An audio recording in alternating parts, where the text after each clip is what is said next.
ગુજરાત કદમ સેવા સમિતિ દ્વારા આયોજિત આ ત્રીજા ભવ્ય સમૂહ લગ્ન ની અંદર ઉપસ્થિત સમાજના સૌ શ્રેષ્ઠીઓ, આજુબાજુના ગામમાંથી પધારેલા સૌ વડીલો, સમૂહ લગ્ન સમિતિના સૌ કાર્યકર્તા મિત્રો, દાતાઓ, વડીલો, યુવાન મિત્રો, ભાઈઓ અને બહેનો, આજે આ સુંદર સમૂહ લગ્નનું આયોજન સમૂહ લગ્ન સમિતિ દ્વારા, એમાંય ગુજરાત કદમ સેવા સમિતિ દ્વારા થઈ રહ્યું છે. આ ત્રીજો સમૂહ લગ્ન છે. સમૂહ લગ્નના સૌ કાર્યકર્તા મિત્રોને દિલથી અભિનંદન આપું છું. કારણ કે દરેક સમાજના અહીંયા નવ દંપતીઓએ આજે પ્રભુતામાં પગલા પાડ્યા. એક સમાજ નહીં પણ દરેક સમાજને અહીંયા પ્રતિનિધિત્વ આપવામાં આવ્યું છે અને દરેક સમાજે એમાં ભાગ લીધો છે. સમરસતાની ભાવનાથી, કોઈ ઊંચ નહીં કોઈ નીચ નહીં એવી ભાવનાથી, કોઈ ઊંચું નથી કોઈ નીચું નથી, દરેકને સન્માનથી આ સમૂહ લગ્નની અંદર પ્રતિનિધિત્વ મળ્યું છે. અને એમાં પણ દરેક ભાઈ બહેન દીકરીઓના હાથ પીડા કર્યા છે. સમૂહ લગ્ન સમિતિમાં જે પણ લોકોએ દાન આપ્યું છે એમને દિલથી અભિનંદન આપું છું.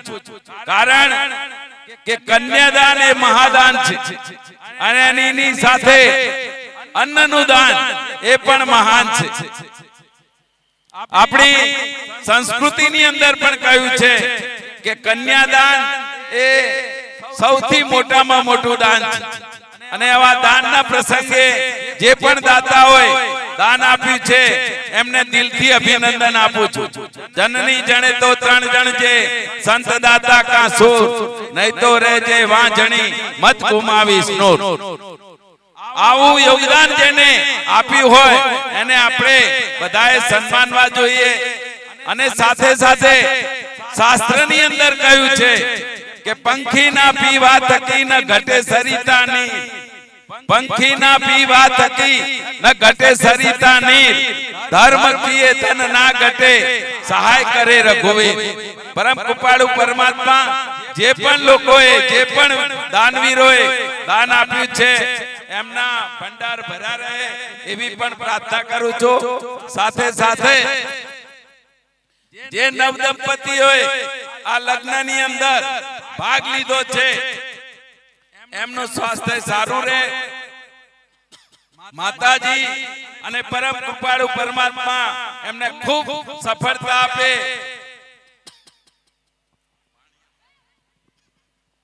એમના આવનારા સમયમાં એમનું સ્વાસ્થ્ય સારું રહે.